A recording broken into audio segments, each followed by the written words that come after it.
You just press play on the Last Breath Huntcast, home of the Huntroversy. We're here to entertain, educate, and engage. And in case you didn't know, you only live once. But if you do it right, once is enough. Don't waste it. Welcome to episode number 140 of the Last Breath Huntcast, presented by Badlands Gear. Using the code LASTBREATH22BL30, all of those characters are uppercase. There's no spaces. Again, it's LASTBREATH22BL30. You can receive up to 30% off of your order at badlandsgear.com.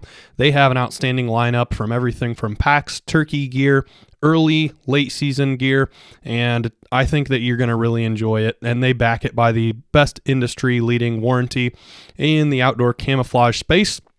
And they will replace any piece of camouflage or any piece of gear bought from Badlands.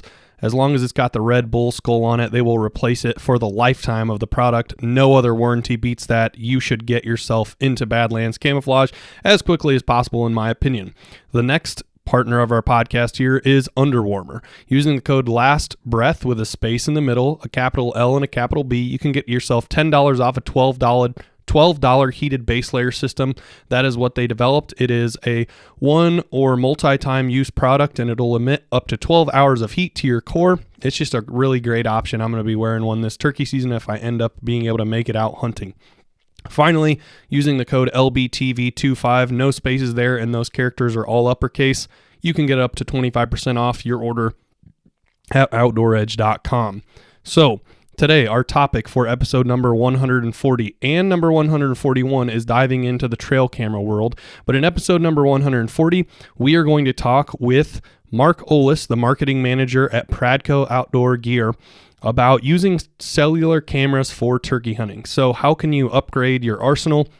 How can you use some of the things that Pradco is putting in their lineup for the year to be more successful as a turkey hunter? We are going to go ahead and give him a call right now. Again, our guest's name is Mark Olis, marketing manager at Pradco, which is one of the owners of Moultrie, a long-standing partner of our show and our podcast.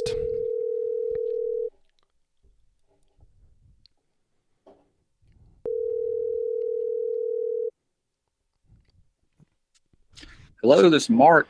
Hey, Mark. Second ring. Got you loud and clear over here. Can you hear me well? Yeah, coming through loud and clear. Perfect. Well, I'm excited to get into our conversation today, but you have actually been in our podcast before, and Moultrie has been the longest standing supporter of our show and our company, so I just wanted to give a big thank you to you. And before we get going here into our topic, which is using cellular cameras for turkey hunting, how it can make you a better turkey hunter, you go ahead and introduce yourselves and what your role is at Pradco. Sure. Yeah. My name is Mark Olis, and I am the content marketing manager for Moultrie Mobile. Which Moultrie Mobile is lots of people get this confused, and I used to get it confused before, I was enlightened by specifically you, but Moultrie Mobile is actually a company under the Pradco umbrella, and it is actually separate from Moultrie trail cameras and feeders, etc., correct? Yeah. That, to the consumer, it's not, we're Moultrie, so not to cause confusion, but absolutely. Moultrie Mobile is the cellular trail cam division of Pradco, and it absolutely started fully under Moultrie. Moultrie feeders. It was, a product line inside of there. And, like the cellular trail cam market, it's taken off, and Moultrie Mobile has grown into its own brand under Pradco. And we've got a whole team that's just dedicated to the Moultrie Mobile brand. And that includes a marketing team, but it also includes, the app side. That's where so many of the teammates on Moultrie Mobile come in, is we have many folks, brilliant folks, app developers and things like that, that they do nothing but work on making the Moultrie mobile app work like it does today. And they're all working on, the next release, the next new thing that'll come out on Moultrie mobile. So they're constantly listening to the consumer, to our user base, and always refining that app to make it, make it what it is, but to make it better in the future as well. Yeah, I've got a lot of friends, as I'm sure you do, that use a variety of cellular cameras and things like that, and I'm always shocked to see the features on the Moultrie mobile and the way that the app is developed every year. It's definitely the most powerful app in the space, no questions asked, in my opinion. It trumps a lot of others in terms of the online mobile usability of the app. And so kudos to you guys for standing behind that. And also, I know we've talked about this before, but a couple of years ago, because your base is so large, because Moultrie is the largest trail camera business, at least at my knowledge, in the United States, you guys upped the amount of customer service representatives you have and really turned that around as well, which is one of your main focuses a couple of years ago. So I know that the customers really appreciate that. To cue in people that aren't necessarily in the outdoor industry, Mark, what other brands are under the Pradco umbrella other than just Moultrie and Moultrie Mobile? Yeah, absolutely. So we have Summit tree stands, which, there's no more popular climbing stand on the market. So everyone's familiar with Summit tree stands. That's Mm-hmm. one. We have, a legacy brand like Nightingale Game Calls. We have Code Blue Scents. Let's see. We also have Texas Hunter products. Mm-hmm. So those are the feeders that you see a lot of the ranches in Texas and all over the country run those feeders. And around here in the South, you always see those Texas Hunter fish feeders just about on every dock that has a managed pond or something like that. And then we also have Whitetail Institute food plot seeds. Mm-hmm. And so that those are all the brands that fall under what's known as the hunting division of Pradco.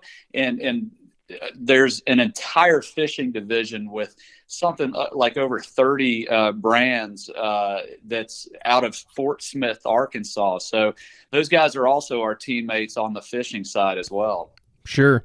I just wanted to clear that up because sometimes I feel like people that aren't, don't know the outdoor industry like the back of their hand, they don't understand that certain companies are bought and are kind of a conglomerate, if you will. And I thank you for clearing that up. So in episode 140, our topic is how to use Cellcams during turkey season. So I have some notes jotted down here that I shared with you as well.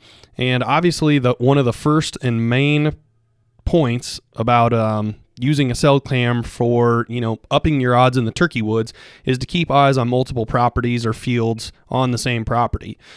So you personally, when you're turkey hunting and utilizing your cellular camera to turkey hunt, are you putting all of your cameras on field edges specifically, or are you targeting strut zones within the woods as well that have been more historic? Any opinion on that? Absolutely. So yeah, and that all goes back to the on the ground scouting. Knowing where those birds are, looking for the sign, and where are they scratching. So on our property that we hunt, we've got about 550 acres in east central Alabama. Really, really hilly country. It's not flat or anything like that. And we plant food plots on it. So Mm-hmm. the way that property is, it's majority timber, whether it's pines and oaks, ridges, valleys. So wherever those food plots are, we always not only do we plant the stuff that deer like, right, the oats and the wheats and triticale and things like that, and brassicas. We do plant those, but we also always make sure to include a good clover mixture into our fields. And one of the reasons is, turkeys love clover, and that clover really starts jumping in the springtime in our food plots. So the turkeys do hit our plots pretty heavy in the spring, so that is a good place to put those. And we've got different fields. Not every one is a turkey hotspot, but you get these areas where those turkeys just really seem to love to hang out, and some of those are in bottoms, some of them are on ridges, and usually they've got water nearby. I mean, like deer and everything, turkeys have to drink every day, and so we kind of look for places like that. But we also have some interior roads, that run ridges and different things like that through the woods. And a lot of times we've got a few spots where those really seem to become strut zones for some of those gobblers. And it may not be the fly down area, but on up in the day after they've bred hens and they're on the look, sometimes those spots can really be good. So we'll get a lot of pictures in those areas, more midday, afternoon kind of thing. Sure. Of all of those locations, Mark, I got to ask, with you having a 550-acre property, it sounds like it's pretty diverse and pretty highly managed. What's your favorite personal location to set up on a gobbler out of all the locations that you just mentioned? Well, there's on our place, there's kind of, I'd say there's three areas that have been over the years been really successful for us, or for myself in particular. And one of those, we call it the Ridge Field, and it's planted, but it's really an old timber road that we just disc up and plant with our food plot blend and clover, and it's kind of in an L shape. And this is a very, I mean, really, really tall ridge in the area.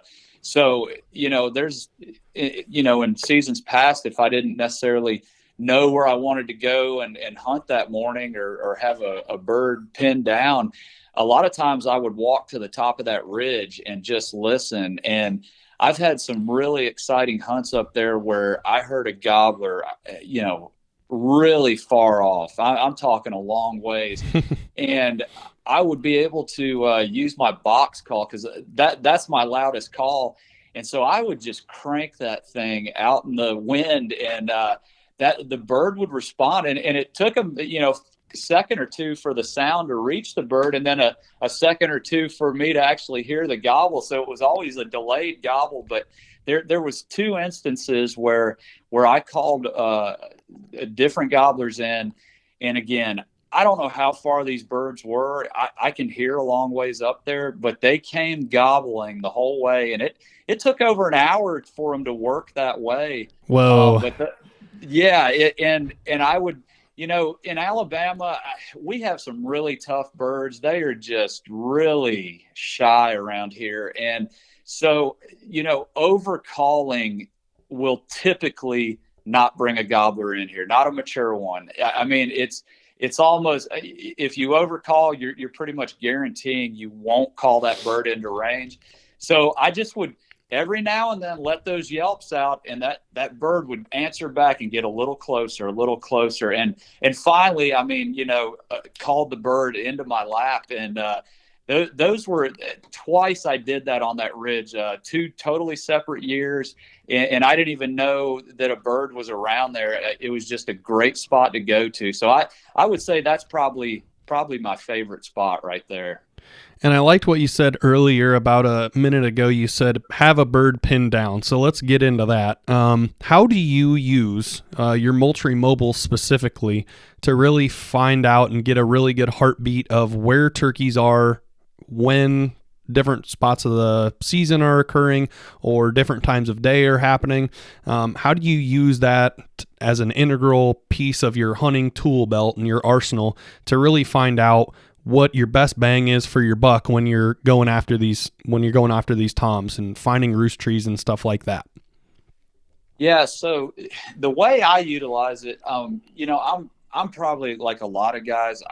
I wish I could hunt every day of the spring, but with a full-time job Monday through Friday, both of my kids are involved in sports and other, after school activities. So we're always on the go, and even finding weekends is tough. Just having a family and young family and all. So Mm-hmm. I really rely on the cell cameras I have up, because one thing that I have noticed from being able to check in on those cell cameras on a day-to-day basis, or at least very regular, is the birds tend to use an area, and then they may go away from that area for several days, for a week, for 2 weeks. We've got one field in particular that is a great. It's usually a turkey hotspot, but so far this early season, I mean, there is not a bird coming in there. They were coming in there this winter, Mm-hmm. but they did this exact same thing last year, and they moved in late in the season. They started using that field. The gobblers started strutting there. Hens started using it. And I was actually, because of the cell camera that I keep running on that field, I had a Saturday that I was able to break away and go. And I checked on the cameras that I have out. I checked my app, and those birds were in that field late that afternoon. So I knew right off the bat they were going to be roosted somewhere there nearby. And it gave me the ability to go in there with confidence. And I didn't go to some other spot that, oh, this spot's usually good too, maybe I'll head over there. It removed that guessing game. And with the limited time I have, that was valuable, because I was able to slip in there very early that morning in the dark, and right off the roost, the bird gobbled. I was able to call in the hens and the gobbler, and had a nice 25-yard shot. And that was right at the very end of season. In fact, I think it was like May 1st, and our season goes out about May 5th or something like that. So, I may not have gone to that spot had I not checked my app and saw the day before those birds were in there late, and that gobbler was strutting with all his hens, and I knew that they had to be close. They couldn't be far. That's a great point. And to your point that you said a minute or two back, Garrett and I find also this very similar things as to what you find. In Illinois, we have 5 seasons. The first season is 4 days long, and then every season after that includes a weekend. So only your guys that are able to hunt during the weekdays will go out during that first season. And typically in the beginning of April or late March in Illinois, however it falls, it's very, very cold during that weekend potentially. Like it could be, high of 28 in the morning. All the way down to the high of like in the upper teens, extremely cold, right? But it's pretty inclement weather to be expected during first season. So during all those other seasons, when you have a weekend, Garrett and I will find that oftentimes our best spot doesn't really start heating up till 4th or 5th season on a specific piece of our farm. And it's like a light switch flips, exactly what you're saying. And, turkeys, just for whatever reason on this particular farm, really start to gravitate towards a certain area of our farm during that season. And it's almost a guaranteed bird, seasons 4 and 5 in our home state, going to that specific area. And I feel like that's one of those things that a Moultrie mobile system, a cell camera system, can help you really think about. So getting into how you're actually using this on the mobile app though, Mark, Moultrie has a very interesting thing. Why don't you explain smart tags for somebody that's not a Moultrie mobile user currently, and why smart tags are so important and such a cool feature of the app, because lots of apps don't necessarily have that. Sure, absolutely. And I'll say right off that there are apps that have it, but that's usually you have to pay extra, whereas the Moultrie mobile app is 100% free. If you're running a Cellcam, then yes, you're paying a monthly data fee for images to be transmitted. Yep. But all the features on the app are always free, and your images are always there. They're never deleted. So you've always got that data available, which is important when I start talking about the activity charting portion, because that's a backlog of data that you can utilize. But specifically the smart tags. It's a species recognition software, so it uses artificial intelligence, and every image that is uploaded to the cloud server, which makes it available on the Moultrie mobile app, it's scanned with this artificial intelligence. And so there's buck, doe, deer, people, vehicles, and there's also turkey. So, we're talking about turkey season, and I'll throw out, we've actually got 4 new ones that were released not too long ago, and they're actually in the beta phase. So, any Moultrie mobile users that are listening, I would encourage them to look at their images and look for bear, coyote, bobcat, and hog. So those are our 4 new ones, and we need folks to go on and there's always a little yes or no button to say, is this smart tag correct? And that artificial intelligence system learns as it goes. So it actually gets smarter and more efficient. And so for those test ones, if it says this is a coyote, but it's a bear or something like that, go ahead and click that no button, because that's helping the system learn. But more specifically, back to the turkey, you can utilize the smart tags. So there's a filtering option, and it says smart tags, and so you can click on turkey on that and then apply it.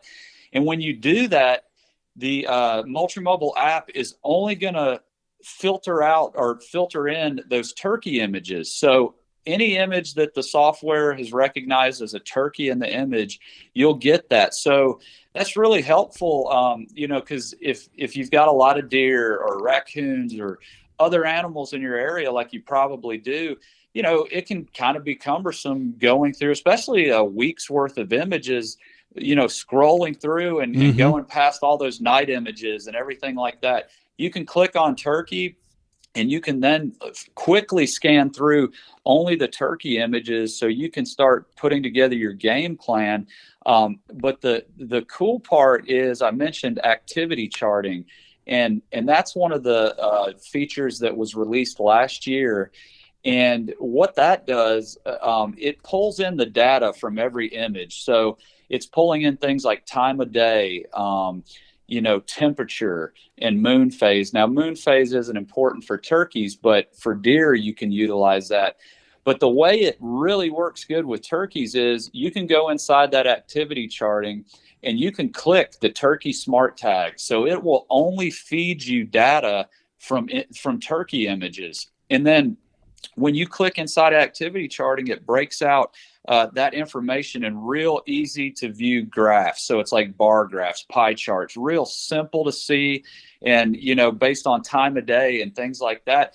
And then under that, if you click time of day, because that would be the most important for turkeys, if you're running multiple cameras, it will show you every camera that you have running, and it will show you each individual camera, which one's clicking away on those turkey images. So if you want to say, I hadn't looked at my images, I'm going to go turkey hunting this weekend, you could click into activity charting, make sure you got the turkey smart tag hit, and then click on time of day, and you could actually see which camera is really getting the action. And even for what time of day, maybe it's a mid-afternoon, maybe it's an afternoon. It may not all be first thing in the morning. And you can then utilize that data and say, all right, I now have a game plan.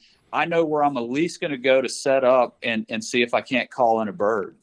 That's a very good point. And just the ease, and I'm sure that in the last podcast that we recorded, we just really hammered home that the no ifs, ands, or buts best point of a cellular camera and a cellular device is to have that instantaneous verification of your data. And an interesting story that actually happened last year, Garrett drew a first season tag, like I had mentioned earlier, and he was actually unable to hunt up until the mid morning. So he lost out on the gobble. Turkeys hammering off the roost, and to any turkey hunter, how important it is to be there, before dark, to get there before the gobble happens on the roost, before fly down happens, and before that real surge of gobbling happens right there first thing off of the limb. And so if you're going in blind, it's challenging. If you don't strike a turkey up, how do you know if a turkey's there without knowing it's there? Well, using a Moultrie mobile device, you can really answer that question pretty easily. And what Garrett had happened was we kept our cellular cameras out through deer season and into turkey season, which I don't know if lots of the listeners do that, but we love doing that just because in Illinois, we really have to make the most of our time because we can only hunt them till 1 p.m. So we only get a half day. So he was actually on the road, got done what he was supposed to be doing that morning, and at like 9:30, he got an image of a turkey in a location that we called the backfield. And so what ended up happening was he got a sequence of pictures of a group of toms, and he was like, all right, I'm about 25 minutes away. He crept in using our Reaper decoy to the place where he thought he could be, have that 200 to 300 yard buffer where he's safe to move still and hidden by some topography. And he was able to strike the birds up, verify they were where the camera said they were, and they worked their way to him. And in about 20 minutes, he ended up getting a shot and killing a bird. So I feel like things like that are just very, very doable to accomplish. And like you'd mentioned earlier, I feel like most outdoorsmen and women are, they typically are family people, and they typically have a lot of things going on, typically working class people. So most of them are employed, and with all the bevy of things that life throws at you and the things that make all of us busy, having something like that to rely on really pays dividends. And that's just one example that I know of last year that literally happened to Garrett. So I thought that was pretty cool and really echoed exactly what you're saying here, which is if you leave those cell cams out through turkey season, you can really get a good insight, especially if you have multiple properties to hunt. It is a luxury to be able to hunt multiple properties for birds because if you strike out on one, you can always pop over to another really quick. But if you only got one property in the county or the zone that you're hunting, and you can't be there when the getting's good right there first thing in the morning to really locate and figure out where the gobblers went after fly down, having a tool like Moultrie Mobile really solves a lot of the guesswork for you immediately because you don't necessarily have to rely on sound to locate a turkey. If you have those cameras positioned accordingly and really in an intelligent system, that you can pick those gobblers up without even having to necessarily locate them and tip them off to your location in the first place. So I thought that was a really cool story, and I wanted to share that with you. That's a great story. That's exact. You're 100% right. And even if the birds aren't right there, if they were there an hour before or something like, I've had that happen where maybe I saw birds. Hey, they were at this spot, 2 hours ago. I did this last year. And I struck out where I was, nothing. I mean, spent most of the morning there, slipped into this other spot around noon, nothing around, and set up and just started lightly calling. And within about 15 to 20 minutes, here came that group of 3 gobblers that I saw on camera a couple hours earlier. They weren't far off, they were just they were just hanging out, probably strutting, hanging out, that's what they do. And I was able to call those birds in blindly, not because they didn't gobble or anything like that. And that's just another example of how it helped out. Yeah, and I don't know if you do this specifically or not, but do you I'm unfamiliar with the Alabama laws and regs for turkey hunting, but can you guys hunt them all day down there, Mark? We can, yes. So okay, we can nice. hunt morning till evening. They're typically flying up, just before sunset or right around sunset anyway. So yes, sure. You can hunt them all day here. Okay. And then, so getting into that, I know that in a lot of states where you can hunt turkeys like dusk till dawn, lots of people will set up for, in the evenings near or by the roost. So are you utilizing Moultrie Mobile to pinpoint the roost tree? Obviously, you know where one is. If you've turkey hunted long enough, you know where the roost trees are typically on your property, but are you a person that goes out of your way to hang cameras near roost trees to kind of identify, oh, well, that's weird. They're coming back from this direction every time, so that's going to give me a clue as to where I can cut them off before they get back to the roost. I don't detail it so much as to go and find the exact area. But what I do utilize is those areas again where I see turkeys late, they're just Yeah. before sunset. And a lot of times those gobblers will be strutting, and they'll try to be getting their groups of hens back up, to fly up.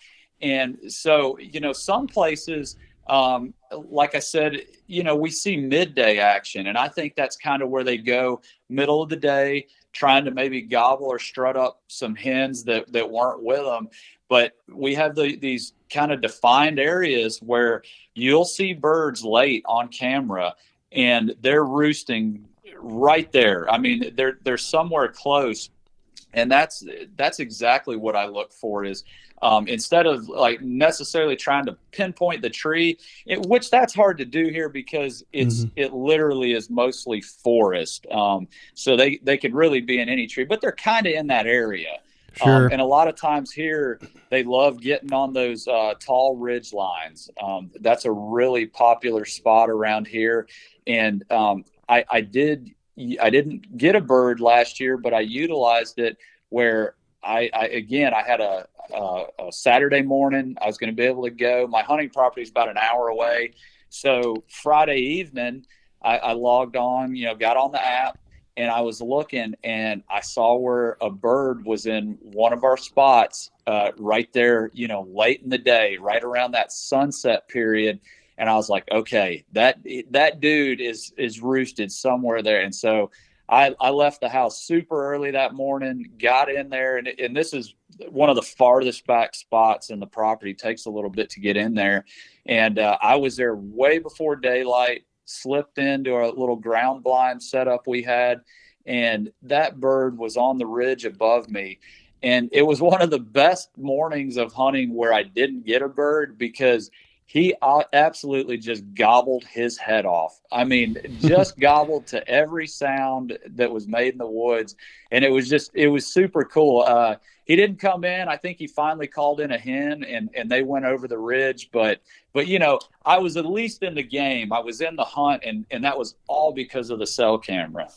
Sure. So kind of before we get into our next segment, which is the Would You Rather segment, Mark, if you had to pitch a cellular camera user to say, all right, I'm going to convince you with the next couple minutes to leave your cellular cam up year round, or at least through deer season and into turkey season, what would you say to those people that are kind of on the fence and that have already pulled their camera fleet maybe back into their garage or their workshop or their hunting room?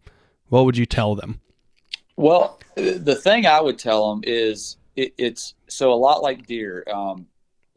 And hopefully you kind of know where these spots are. And a lot of times, it's food plots that we plant for deer, but where is the food? Where are those turkeys feeding? I mean, much like deer, in the winter, early spring, when it's still, sparse out there, I mean, if food is highly important. So where are they congregated? Where are they at? And that's where I would say put your camera up, see what's coming in, see what those birds are doing, and you start getting a sense of when they're strutting, and those big winter groups start breaking up. I would say that. And then the other thing that I would say, it's not even turkey related, but put them out because you're going to start to see when those bucks start dropping antlers. And, for guys that love shed hunting, Mm-hmm. there's nothing better than having that instant intel like, all right, they're dropping, majority of these bucks are losing their headgear.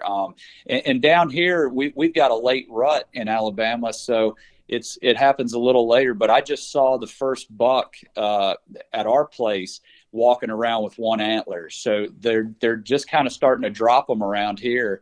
But that's the other thing. If you enjoy shed hunting, then keep those cameras rolling because you're going to know when those bucks start dropping the headgear. That's a great point and well said. So, any other opinions, thoughts, things about Moultrie Mobile specifically that can help turkey hunters kill a bird this year, bag a bird this year, or is that pretty much it, you think? Well, we really touched on it all. I would just encourage those guys to, if they've got, if they've got their deer cameras off fields, maybe they were on rub lines or scrape lines or something, move those cameras to those locations where birds are going to be strutting, where you find the sign, whether it's droppings or tracks. Just get out there and look around and look for that sign and put those cameras up. And it may take a little bit of time, and you may have to move cameras around a little bit before you really start honing in on those spots. At our property, we've been doing it long enough. I know right where to move my cameras to those feeding locations, those strut zones. So I'm in the game. I'm keeping an eye on as soon as deer season's done, my mind has transitioned to turkeys, and that's where I'm moving my cameras and looking for them. Well said. That's a great spot for us to transition into some would you rather questions. So I've got 5 of them written down here for you. Are you ready? All right. All right. The first question: would you rather kill a grand slam in one season or shoot one single smoke-colored tom? Oh man, that's a hard one. All right, so the smoke phase is super cool, but I'm going for the grand slam because that means I got 4 birds. I got a lot of hunting in. I did some traveling, so I'm going grand slam there. Okay. Would you rather shoot a black bear or 15 coyotes? Oh man, 15 coyotes. That's the one I would pick too. Good choice. Yeah. Number 3, would you rather hunt a New Zealand red stag or an Alaskan Yukon moose? Oh, Alaskan Yukon moose. That is a bucket list for sure. That one. Okay, this is not really hunting related, but pecan pie or peach cobbler? Oh wow. Man, dang. You kind of got me there. Oh man, I can't believe you're making me choose between those two. I guess I'm going pecan pie. Dang. That is a hard one. Okay, this is the next one's a little tricky too. Would you rather hunt with a musket or a longbow? Obviously during the appropriate season, so musket during firearm, longbow during archery. I'm going longbow. I've never done it, and it's one of those things I've always said I want to get one. I want to practice. I just think that would be a lot of fun because you're going to be shooting it a lot. So I'm going longbow. Okay. Finally, thinking about turkey season here. Would you rather shoot an iron sightless gun? So whatever your current turkey setup is for your shotgun right now, take away all the iron sights, even something as rudimentary or elementary as, your typical bead or post right at the end of the barrel. So it is just completely a smooth barrel, nothing on it, nothing attached, no optics whatsoever. Or bow, all turkey season long, iron sightless gun or bow. Your current archery setup. Gosh, I feel like my confidence would sink without a bead or something. It'd make those 35, 40-yard doable turkey shots a little trickier. Yeah. Yeah.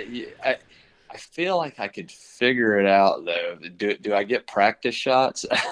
Yeah. Oh yeah, absolutely. You can still practice, but at the end of the day, when you go hunting, which are you going to take? Your current compound bow setup or the iron sightless gun there? I think I would still go with the shotgun. I've hunted turkeys for 25 years and they just kick my butt a lot. So I think I'd still go with the shotgun. The thing I like about with the shotgun is you don't have to wait for a completely perfect shot. You can make lemonade out of lemons a little bit more with a shotgun than a bow. If you've got a turkey that's really close, like sub 20 yards, and you can put it through a little bit of brush. If it's hanging up on the other end of like a bush or some honeysuckle or any kind of cover that's on the ground that's not like huge like a solid tree, but tall grass that you can whip some BBs through, I think I would go for the shotgun with the same reason in mind as you. Just you got to have a really picture perfect opportunity for a bow. It's got to ideally between Absolutely. like 5 and 35 yards, no obstructions, preferably in a field. Typically a turkey's going to be, strutting and not moving. So that's just a lot of ifs. And for that reason, I think you made the good choice going with a shotgun. So, thank you again for joining us on this one. In episode 141, we are going to talk about your new cellular cam lineup for Moultrie for the year. So I'm actually going to hang up with you now. And before we get to the end of this one, do you have anything else to know about using Cellcams for hunting turkeys and capitalizing on killing more birds this year? Well, we really hashed it out. I mean, it was a great conversation. But I would say this to anyone listening that hasn't used the Cellcam or hasn't used the Moultrie mobile system. I would encourage them, just go to the App Store or Google Play, download the app. It's completely free. You just set up an account. There's no charge or anything. And there's a demo account. Click on that demo account, and that is linked to multiple Moultrie mobile cameras that are up in the woods, on fields, and you can utilize all of the features that we've talked about: activity charting, smart tags, all of that stuff. And it's truly a try it before you buy it kind of experience. So, for someone that's just interested, get on there, download the Moultrie mobile app, and click on that demo. And I just encourage, play around with it, really utilize it, and see how that system could possibly work for them on their hunting land. That's a great point. I totally forgot about the demo feature, but that was one of the first things I did as soon as you guys launched it, was to play around with it at ATA show with you guys, and I thought that was absolutely awesome. And again, that's one of those features that not every Cellcam manufacturer has on their app. So again, That's big kudos to you guys on that one. So I'm going to go ahead and hang up with you now on the phone. I'll be calling you back in a few minutes for episode 141, in which we are going to talk about your new camera system for the 2022 year. Not only the new Cellcam, but also the new traditional trail cameras that Moultrie has rolled out. And that'll again be in episode 141. So I will talk to you in just a second, Mark. Thank you again for being part of this episode 140, and I'll talk to you really soon. All right. Thanks a lot. I appreciate it. No problem. Talk to you soon. Bye. So that was Mark, and like I said earlier, in episode 141, we're going over their new Cellcam, the Delta Base, as well as some of the new micro line cell cameras that they offer. In episodes coming up, I'm pinning down a time to talk with John Hafner. He is one of my favorite outdoor photographers currently. He specializes in turkey and wildlife shots. Chris Hood, also been playing back and forth with him, trying to get him dialed down for a time. Blake Van Tussenbrook, the marketing manager of Badlands Gear, kind of like my right-hand man in terms of our partnership that we have, is going to be coming on talking about their new lineup of camouflage they're rolling out for the year, as well as some things coming new for Badlands in the future. And also Corey Jacobson, master elk caller, 14-time national elk calling champ. He is going to be on the horn soon as well. But until then, I will see you guys in episode 141, where we get Mark back on the line and talk about Moultrie's new Cellcam lineup for the year and a warranty that you guys are going to want to take extreme advantage of. They're rolling out something that is going to be presented in episode 141 that is really, really, really going to make a lot of people happy. So make sure you tune into that one, and we'll see you next week. Thanks for listening. Don't waste it.